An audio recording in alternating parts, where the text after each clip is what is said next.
이제후로는 내가 사람을 취하리라. 이제후로는 내가 사람을 취하리라. 이 제목으로 하나님 말씀 전하겠습니다. 장사는 이문을 남기는 것이 아니라 사람을 남기는 것이다. 소설가 고 최인호 씨의 장편 소설 상도에 나오는 유명한 말입니다. 장사는 이문을 남기는 것이 아니라 사람을 남기는 것이다.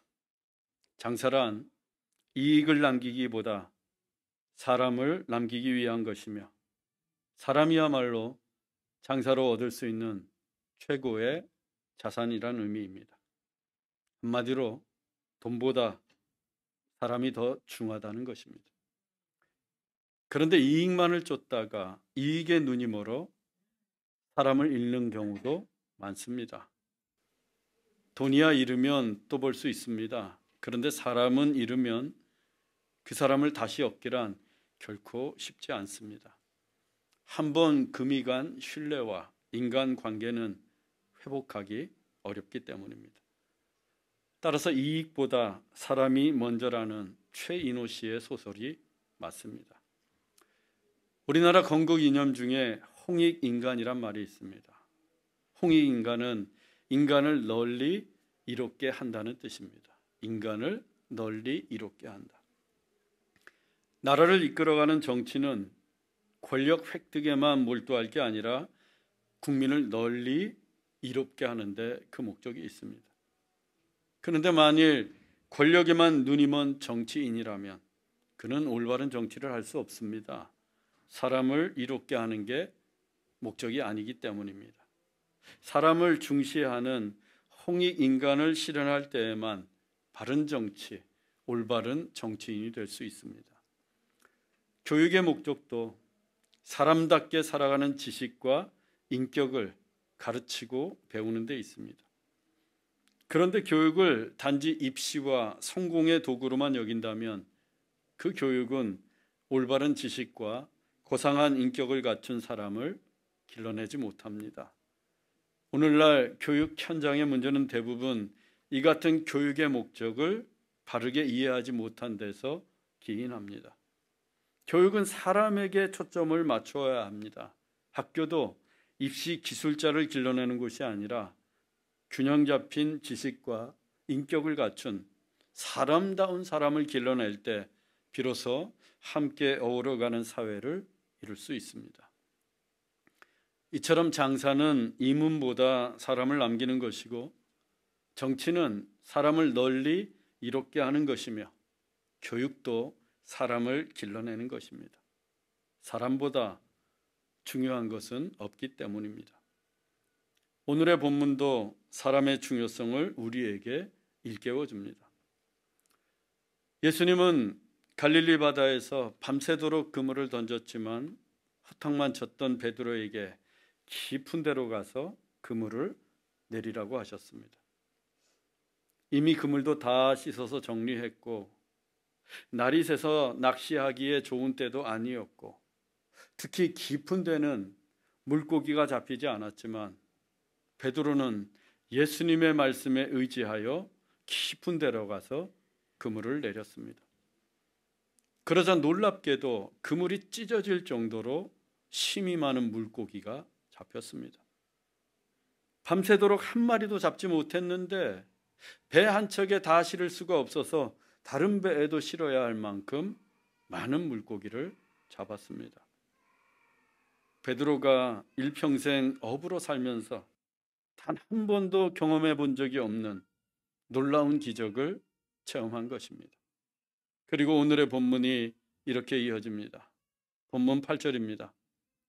시몬 베드로가 이를 보고 예수의 무릎 아래에 엎드려 이르되 주여 나를 떠나소서 나는 죄인이로소이다 하니. 예수님이 갈릴리 바다에서 행하신 기적은 가난한 어부들에게 경제적 도움을 주시기 위함이 아니었습니다. 그들을 깊은 믿음의 세계로 초청하시기 위해 행하신 기적이었습니다. 따라서 그 기적에는 성령의 역사가 나타났고, 그 성령의 역사는 베드로의 심령을 찔렀습니다. 깊이 찔렀습니다. 시몬 베드로가 이를 보고 예수의 무릎 아래에 엎드려. 보통 어부들이 만선을 하거나 물고기를 많이 잡으면 가족, 마을 사람들, 동네 어부들과 함께 기뻐하면서 잔치를 열지 않겠습니까? 신만이들이 산삼을 발견하면 신받다 하면서 기뻐하는 것처럼.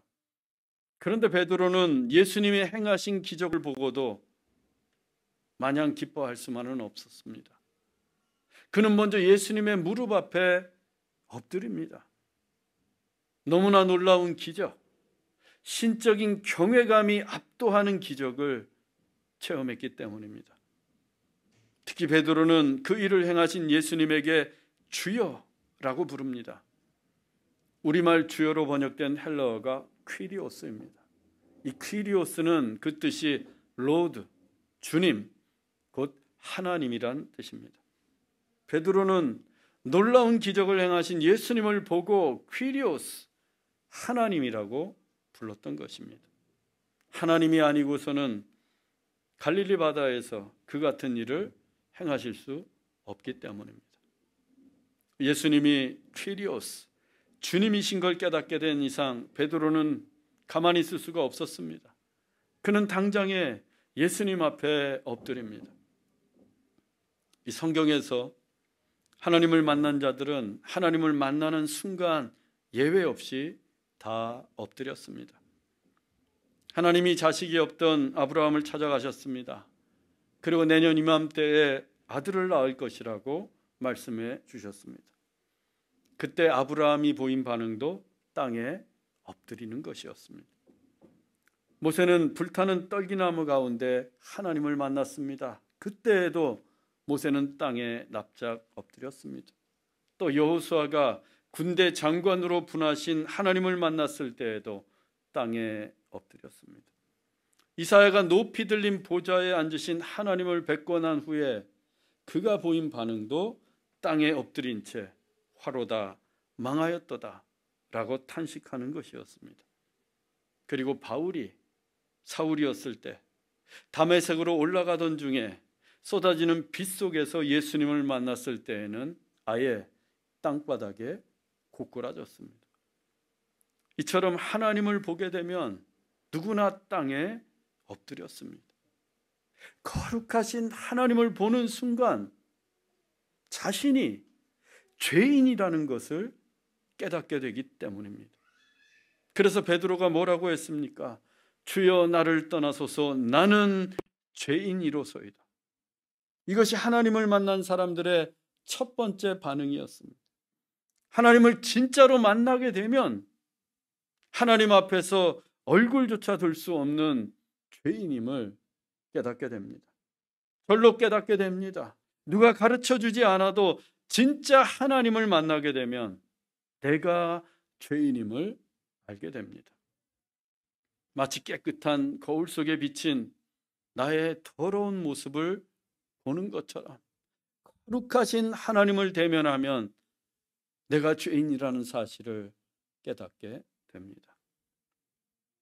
그래서 나의 신앙이 진짜인지 아니면 그저 믿는 척하는 것인지 알 수 있는 방법은 내가 죄인이었음을 하나님께 고백한 적이 있는지 그 시간이 있었는지를 떠올려 보는 것입니다.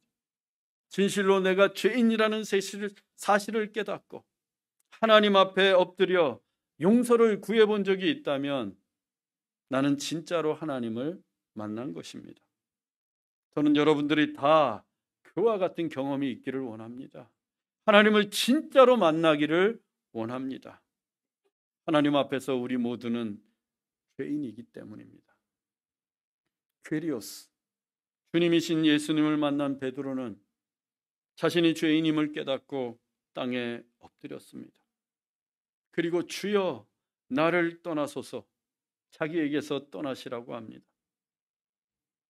지난번 가버나움에서 예수님이 병자들을 고치시고 귀신을 내어 쫓으실 때 그곳 사람들이 어떻게 했습니까? 예수님이 떠나시지 못하도록 만류했습니다. 예수님이 한적한 곳으로 피하셨는데 기어이 그곳까지 찾아가서 예수님이 떠나지 못하도록 그들은 예수님을 말렸습니다. 그들은 예수님을 퀴리오스, 주님으로 알았던 것이 아니라 단지 자기들의 필요를 채워주는 존재로만 여겼던 것입니다. 그래서 병이 들면 병을 고쳐주고 귀신이 들면 귀신을 쫓아주는, 자기들의 욕망을 충족시켜주는 존재로만 알았기 때문에 예수님을 붙잡았던 것입니다. 하지만 자신을 압도하는 예수님의 신적인 경외감 앞에 예수님을 퀴리오스, 주님으로 깨닫게 된 베드로는 예수님에게 떠나소서, 자기에게 떠나달라고 간청을 합니다. 왜? 나는 죄인이로소이다. 자신이 죄인임을 깨달았기 때문입니다. 죄인은 거룩하신 하나님과 함께 있을 수 없었습니다. 죄인이 하나님과 함께 있는 것만큼 두려운 일도 없습니다. 그것은 이사야의 탄식처럼 화로다 망하였도다, 죽음을 면치 못하는 일이었기 때문입니다. 하나님의 선지자 이사야조차도 두려워할 만한 일이 죄인이 하나님을 배돕는 것이었습니다. 그래서 베드로도 예수님 앞에 엎드린 채 제발 떠나시라고, 나에게서 멀리 떠나가시라고 간청했던 것입니다. 그것은 야고보와 요한도 마찬가지였습니다. 본문 10절 상반절입니다. 세베대의 아들로서 시몬의 동업자인 야고보와 요한도 놀랐음이라. 야고보와 요한은 세베대의 아들로 친형제지간이었습니다. 그리고 베드로의 동업자였어요. 이 야고보와 요한도 예수님이 행하신 기적을 보고 놀라워했습니다. 그런데 이 놀람은 단순한 놀람이 아니었습니다. 우리말 놀랐음이라로 번역된 헬라어가 탐보스입니다. 이 탐보스는 신적인 경외감 때문에 놀라다, 이런 뜻이에요. 신적인 경외감 때문에 놀라다. 즉 야고보와 요한도 예수님을 퀴리오스, 주님으로 알게 되어 놀랐던 것입니다. 그렇다면 그들도 베드로만큼 무서웠을 것입니다. 베드로처럼 죄인임을 깨닫고 두려워했을 것입니다. 그들도 예수님께서 멀리 떠나가시기를 원했을 것입니다. 너무도 두려워서. 그런데 예수님께서 뭐라고 말씀하십니까? 본문 10절 하반절입니다. 예수께서 시몬에게 이르시되 무서워하지 말라. 무서워하지 말라. 이제후로는 내가 사람을 취하리라. 예수님이 베드로에게 말씀하십니다. 무서워하지 말라. 그들이 얼마나 두려움에 떨고 있었으면 예수님께서 베드로에게 무서워하지 말라고 하십니다. 본문을 기록한 누가가 앞으로 예수님의 수제자가 될 베드로의 위상을 강조하기 위해서 단지 시몬에게 이르시되 베드로에게만 말씀하신 것으로 기록하고 있습니다. 하지만 무서워하지 말라, 이 말씀은 예수님을 뵙고 함께 두려워하던 야고보와 요한에게도 하신 말씀이었습니다. 또한 무서워하지 말라, 이 말씀은 우리 모두를 위한 말씀이기도 합니다. 그동안 우리는 죄 때문에, 죄책감 때문에 무서워했고, 실패가 무서웠고, 질병과 죽음이 무서웠습니다. 정말 죄 용서를 받았는지 의심이 들면 한없이 두려워집니다. 또 인생이 실패할까 봐, 사업이 실패할까 봐, 자식이 잘 되지 않을까 봐 두려움에 휩싸일 때도 있습니다. 사람들에게 상처받는 것이 두렵고, 큰 병에 걸리는 것이 두렵고, 죽음을 마주하는 것이 두려웠습니다. 누구도 이 같은 두려움에서 자유로울 수 없습니다. 하지만 예수님이 오늘 우리에게 말씀하십니다. 무서워하지 말라. 예수님이 그 무서움을 다 책임져 주시겠다는 뜻입니다. 내가 너희들의 실패, 상처, 외로움, 질병, 그리고 죄와 죽음까지도 다 책임져 줄 테니 이제 무서워하지 말라 라고 말씀하시는 것입니다. 사랑하는 여러분, 인생이 힘들고 어려워도 무서워하지 마십시오. 실패하고 병들었어도 두려워하지 마십시오. 예수님이 우리와 함께 하십니다. 예수님이 우리를 책임져 주십니다. 영원토록 책임져 주십니다. 그 예수님을 믿으시고 오늘도 무서움에서 자유케 되는 은혜와 평안을 누리시기를 주님의 이름으로 축원합니다. 무서워하지 말라라고 말씀하신 예수님께서 이어서 이제후로는 내가 사람을 취하리라 라고 하십니다. 같은 내용을 담고 있는 마태복음과 마가복음은 사람을 낚는 어부가 되리라 이렇게 기록하고 있습니다. 사람을 낚는 어부가 되리라. 우리에게 더 익숙한 말이 사람을 낚는 어부입니다. 예수님의 관심은 물고기가 아니라 사람에게 있음을 보여주는 말씀입니다. 예수님이 베드로와 제자들을 부르신 이유는 물고기에 있지 않습니다. 단지 물고기를 많이 잡게 해서 그들이 대박이 나고 성공시키는 게 예수님의 목적이 아니에요. 예수님의 관심은 언제나 사람에게 있으셨습니다. 그래서 사람을 낚는 어부로 그들을 부르신 것입니다. 특히 누가의 표현은 생동감이 있습니다. 이제후로는 내가 사람을 취하리라. 우리말 취하리라로 번역된 헬라어가 조그론입니다. 이 조그론의 뜻이 사로잡다, 생포하다는 뜻이에요. 그래서 사람을 취하리라. 이 말씀을 원문의 의미를 살려서 해석을 하면 이렇습니다. 사람을 살리기 위해 잡으라. 사람을 살리기 위해 낚으라. 이런 뜻입니다. 물고기는 무엇을 위해 잡습니까? 물고기는 왜 잡는 거예요? 회로 뜨든 삶아 먹든 구워 먹든 죽이기 위해 잡습니다. 어부들이 물고기를 잡을 때는 다 죽이기 위해 잡는 것입니다. 바다에서 그물을 건져 올리면 성미 급한 물고기는 칼을 대기도 전에 죽습니다. 하지만 사람은 그렇지 않습니다. 사람은 조그론 살리기 위해 잡는 것입니다. 살리기 위해 낚는 것입니다. 여기에 교회의 사명이 있습니다. 교회는 사람을 살리는 공동체입니다. 죄의 바다에 빠져 죽어가는 사람들을 건져내어 살리는 곳이 교회입니다. 이것이 교회의 첫 번째 사명입니다. 장사가 이문을 남기는 것이 아니라 사람을 남기듯이 교회는 건물을 남기는 것이 아니라 사람을 남겨야 합니다. 즉 교회는 사람 살리는 일에 매진해야 합니다. 우리끼리만 예배하고 우리끼리만 교제하고 우리끼리만 좋아해서는 안 됩니다. 교회는 사람을 취하는 일, 사람 살리는 일에 모든 것을 걸어야 합니다. 사람을 살리는 것보다 더 중요한 일은 없기 때문입니다. 그래서 우리가 선교도 하고 구제도 하는 것입니다. 이제후로는 내가 사람을 취하리라. 예수님의 이 말씀을 들은 베드로와 야고보 그리고 요한이 어떻게 했습니까? 본문 11절입니다. 그들이 베드로를 육지에 대고 모든 것을 버려두고 예수를 따르니라. 베드로, 야고보, 요한은 물고기가 가득한 배들을 육지에 댄 후에 모든 것을 버려두고 예수님을 따랐습니다. 사람을 낚는 일에, 사람을 살리는 일에 뛰어든 것입니다.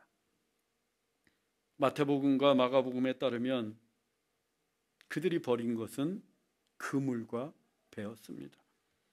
그들은 그물을 버렸고 또 배를 버리고 예수님을 따랐습니다. 어부들에게 그물이 어떤 의미입니까? 또 배는 무엇입니까? 그물과 배는 어부들의 삶을 지탱하는 전부입니다. 어부는 그물이 없이는 단 하루도 살아갈 수 없습니다.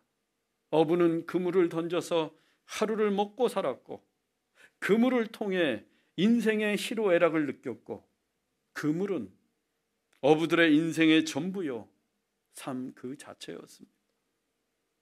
또 어부들에게 배는 그의 전 재산이었습니다.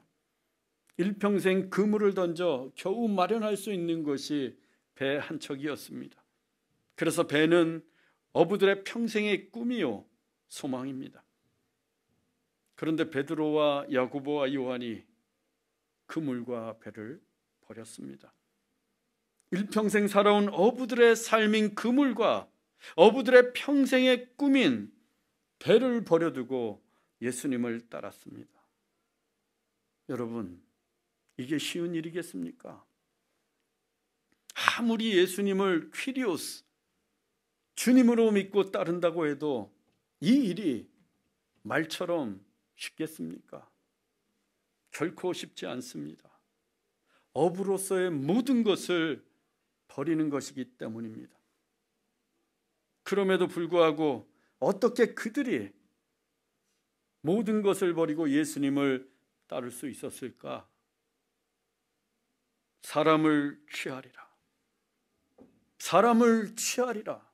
사람을 살리는 일이 무엇보다 값진 일이었기 때문입니다. 사람을 살리는 일이 최고로 가치 있는 일이었기 때문입니다. 그들의 그물보다, 그들의 배보다 한 사람의 생명을 살리는 일이 더 의미 있고 더 소중한 일이었기 때문입니다. 베드로, 야고보, 요한은 깊은 믿음의 세계로 초청하시는 예수님의 부르심을 통해 사람을 살리는 것이 얼마나 값진 일인지를 깨닫게 되었던 것입니다. 이 땅에 교회가 얼마나 많습니까? 또 이 땅의 교인들은 얼마나 많이 있습니까? 그런데도 세상은 쉽게 변하지 않습니다. 왜 그렇습니까? 은혜 받은 교인은 많은데 사람을 살리는 제자는 없기 때문입니다.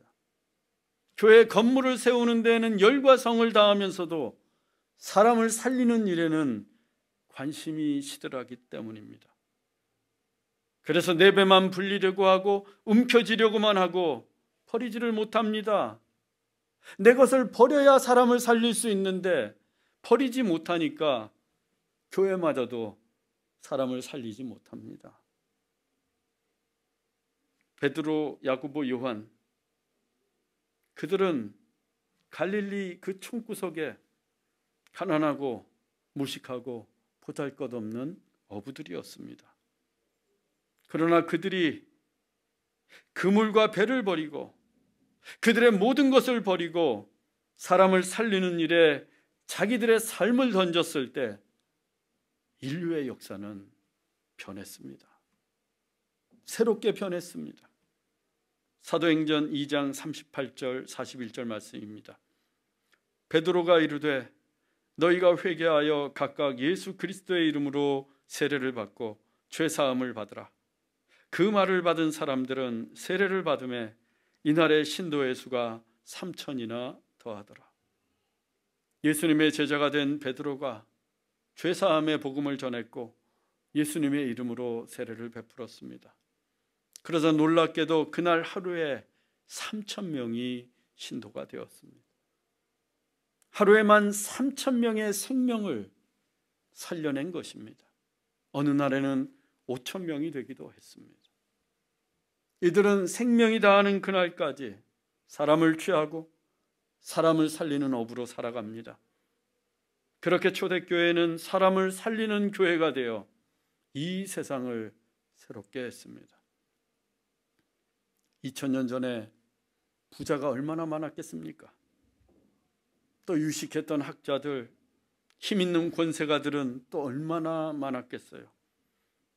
하지만 우리들은 그들의 이름을 알지도 못합니다. 그러나 갈릴리의 가난하고 무식한 어부들이었던 베드로, 야고보, 요한의 이름은 생생하게 기억하고 있습니다. 왜? 자기의 모든 것을 버려 사람을 살리던 그들의 삶이 성경을 통해 오늘날까지도 생생하게 살아있기 때문입니다. 우리도 베드로, 야고보, 요한처럼 예수님을 믿고 따르는 제자들입니다. 저도 제자이고 여러분들도 제자입니다. 그렇다면 우리도 사람을 취하는 인생, 사람을 살리는 어부가 되어야 합니다. 그 시작은 버리는 데 있습니다. 욕망을 버리고 이기심을 버리고 우리의 그물과 배를 버리는 것입니다. 2008년 5월 18일 가난한 노 의사가 조용히 63세 생을 마감했습니다. 쪽방촌의 슈바이처라고 불리던 고 선우경식 원장입니다. 선우경식 원장은 가톨릭 의대를 졸업하고 미국으로 유학을 가 전문의가 되어서 귀국을 했습니다. 그는 귀국 즉시 한림대 의대 교수가 될 정도로 능력도 인정받고 있었습니다. 사회통념상 의사는 고소득과 성공이 보장되는 직업이지 않습니까? 그래서 의사라는 직업은 예나 직업이나 선망의 대상입니다. 그러나 선우경식 원장의 생각은 달랐습니다. 돈 없는 사람이 갈 수 없는 병원은 병원도 아니고, 돈 없는 환자를 치료하지 않는 의사는 의사도 아니라고 생각했습니다. 그래서 돈이 없는 환자를 진료하는 의사가 되겠다고 마음먹습니다. 한림대학병원에 3년만 시간을 달라고 하고는 교수직과 대학병원 내과 과장직을 내려놓고 나옵니다. 그렇게 세운 병원이 영등포 가난한 쪽방촌의 문을 연 요셉 의원이었습니다. 병원 문을 열자마자 새벽부터 많은 환자들이 몰려옵니다. 대부분 가난해서 병원비를 낼 수 없는 분들이었습니다. 젊은 나이에 의욕적으로 시작한 일이었지만 선우 원장은 3년이 채 가기도 전에 하루에 수십 번씩 그만두고 싶었다고 합니다. 왜냐하면 환자를 진료하는 일 외에도 그들이 너무나도 불쌍해서 그들에게 먹을 것도 주어야 하고 옷도 사주어야 하고 집도 내주어야 했기 때문입니다. 그런데 요셉 의원에서 함께 일을 했던 동료 의사가 말합니다. 선우 원장, 그래도 한 5년은 해봐야 되지 않겠어? 그 말에 힘을 얻은 선우 원장이 요셉 의원을 지켜나갑니다. 그렇게 해온 일이 무려 21년 동안 이어졌고 그는 다시 대학병원으로 돌아가지 않았습니다. 자기의 그물과 배를 버린 것입니다. 그러는 사이에 요셉 의원도 많이 변했습니다. 처음에는 내과로만 시작을 했는데 외과, 치과, 산부인과, 한방진료까지 종합병원 수준의 진료를 할 수 있게 되었습니다. 선우경식 원장이 일하던 21년 동안 요셉 의원에서는 43만 명의 행여병자와 노숙인, 독거노인, 알코올 중독자, 외국인 노동자 등 가난하고 소외된 이들이 치료를 받았습니다. 선우 원장은 어쩌다 큰 돈이 생기게 되면 환자들에게 나눠줄 약과 의복과 음식을 구입했고 또 길에 쓰러져 있는 노숙자들을 보면 어김없이 식당에 데려가 밥을 먹였습니다. 그렇게 결혼도 하지 않은 채 평생 쪽방촌 환자들의 친구가 되었습니다. 그래서 얻은 별명이 쪽방촌의 슈바이처였고 요셉 의원은 가난한 이들의 천국으로 불리게 되었습니다. 그런데 2005년 선우 원장이 그만 말기암 선고를 받았습니다. 가난한 환자들의 병을 돌보느라 정작 자신의 몸은 돌보지 못했던 것입니다. 그때 그의 나이가 60세였습니다. 그의 병은 점점 더 악화되어 갔지만 환자를 위한 그의 손길은 멈추지 않았습니다. 그로부터 3년이 지난 2008년 5월 18일 그날도 선우 원장은 뇌출혈로 쓰러지기 직전까지 환자를 돌보다가 주님의 품으로 돌아갔습니다. 그는 평생 예수님을 따르며 수많은 생명을 살리는 사람을 낚는 어부로 살았던 것입니다. 현재 요셉 의원의 홈페이지 첫 화면은 이렇게 시작됩니다. 진료 대상자, 노숙자 및 행여자, 건강보험 체납자, 난민, 미등록 외국인 근로자 중 입국 3개월 이상일 경우 이외 의료 사각지대의 환자. 이 세상에 있는 병원들이 돌보지 않는 환자들을 돌보고 있습니다. 사람을 살리는 선우 원장의 삶은 요셉 의원을 통해 지금도 계속 이어지고 있었던 것입니다. 구원받는 것과 제자로 살아가는 것은 분명 다릅니다. 구원은 하나님의 전적인 은혜로 우리에게 주어지는 선물입니다. 그러나 제자로 살아간다는 것은 사람을 살리기 위해 모든 것을 버리는 결단입니다. 우리 주님께서 몸소 그 길을 먼저 가셨습니다.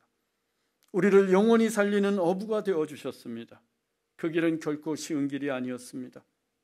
무거운 십자가를 짊어지시고 가파른 골고다 언덕을 오르시고 두 손과 두 발에 못이 박히시고 마지막 피 한 방울까지 다 쏟아내시고 끝내 십자가에서 죽으시면서까지 당신의 모든 것을 버리시면서 우리를 살려주셨습니다. 이제 우리 차례입니다. 우리가 예수님을 따르며 사람을 살리는 교회가 되어야 합니다. 모든 것을 버려두고 예수를 따르니라. 이 말씀은 우리가 직업도 버리고 가정도 버리고 소유를 다 버리라는 뜻이 아닙니다. 선우 원장은 자신이 가지고 있는 의술을 계속해서 가지고 있었습니다. 이 말씀은 그동안 나만을 위해 살았고 나의 욕망만을 위해 살았던 그물과 배를 버리라는 뜻입니다. 그리고 이제 후로는 사람을 취하는 그물과 배가 되어야 합니다. 그래서 사람을 살리는 지식, 사람을 살리는 물질, 사람을 살리는 능력, 사람을 살리는 교회가 되어야 합니다. 사랑하는 형제자매 여러분, 예수님이 오늘 우리 모두에게 말씀하십니다. 이제 후로는 내가 사람을 취하리라. 우리도 예수님을 따라 사람을 살리는 제자가 되십시다. 나만을 위해 살았던 우리의 그물과 배는 다 버리십시다. 이제 후로는 사람을 낚는 어부가 되십시다. 우리의 소유와 지식과 능력이 사람을 살리는 그물과 배가 되기를 원합니다. 그래서 죽어가는 사람을 살리는 교회, 죽어가는 인생을 살리는 성도들이 되시기를 주 예수 그리스도의 이름으로 축원합니다. 기도하겠습니다. 사랑의 하나님, 죄악의 바다에 빠져 죽어가던 우리를 살리시려고 십자가에서 생명을 버리신 예수님의 희생과 사랑에 감사를 드립니다. 우리도 예수님을 따라 이제 후로는 사람을 취하고 사람을 살리는 제자가 되게 하옵소서. 우리의 소유, 지식, 능력이 사람을 살리는 그물과 배가 되게 하옵소서. 선교와 구제를 위해 사용하는 그물과 배가 되게 하옵소서. 그래서 초대교회가 2000년 전 이 세상을 새롭게 했듯이 오늘날 우리 좋은 씨앗교회가 이 세상을 새롭게 하게 하옵소서. 길이요 진리요 생명이신 예수 그리스도의 이름으로 기도하옵나이다. 아멘.